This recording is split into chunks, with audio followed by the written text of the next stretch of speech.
Today we are going to embark on a very fun journey in installing this 12-volt system into the back of the 80 series Land Cruiser here. So what I have is a 280 amp hour lithium battery, which is going to live in the second row seat area. It'll be connected to our start battery via this charger. This is a DC-DC charger, and this is going to take charge current from the starting battery, and it's a 40 amp charger, so it'll be charging our 280 amp lithium battery.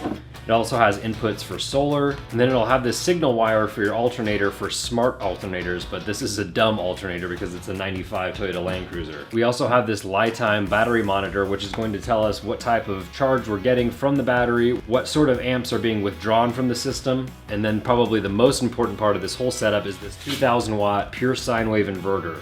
This is going to allow me to use a 110 plug-in and convert 12 volt to 120 volt or 110 volt. But what we're focusing on now is installing this DC-DC charger. And this is from LiTime as well, and it has some really cool functions as I showed you earlier with this reverse charge. You can select your type of battery. We're obviously going to be using lithium, so we'll get this set up in the next few days here. Comes with your Anderson sockets for your solar, which we will use. This is going to be the lead going to this lithium battery, and then this is what will come from the battery. So as you can see, I've already plumbed in a 6-gauge wire going to the back, so this will be going into the input on this, and then the output will go to the battery, obviously. I'm gonna wait on some bus bars to arrive for our ground and our power. We are pretty much ready to go. All right, so we presumably ran this down all the way to no state of charge, or at least it won't power any devices from the inverter. So we're gonna call this 0. We're showing 11.8 volts.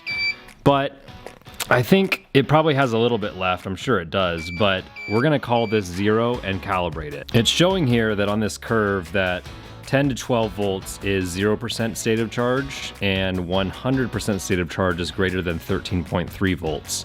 They send you these batteries at half charge so that it's safe. They tell you to, recharge it to get it up to 100% and keep it there, but the nice thing about lithium batteries is that you can bring them down to 0% state of charge like we are now, and it doesn't damage it like lead acid batteries do. So let's set this thing up. It says to discharge battery system until it stops working like we did, put aside for 30 minutes. So we'll wait 30 minutes and then we'll hold the down arrow on this when we get back. Press and hold that key and that gets us into this menu, and we're gonna set it to 280 amp hours.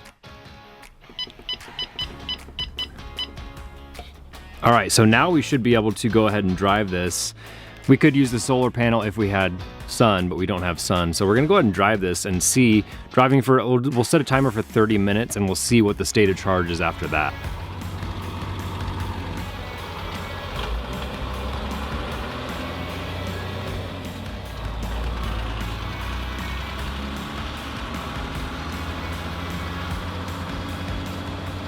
So I only ended up driving around for about 20 minutes and it drew it up to 8% charge. So I'm guessing that it's gonna take about 5 hours to charge the battery full from complete dead. All in all, with this setup, I'm into it for about $1,000. LiTime did send this battery to me free of charge, but I did purchase all of the other charging components as well as all the hardware, the wood, the marine carpet, etc. But it's better to take advantage of your alternator. If you have like some sort of a jackery or something like that, you're still gonna need a way to charge it. Some people may not need, but I like the ability to make use of my alternator and diesel basically to charge this battery and get the most out of the charging capabilities. But I'm really excited for the ability to use this 12-volt system overlanding and all the different possibilities that it offers.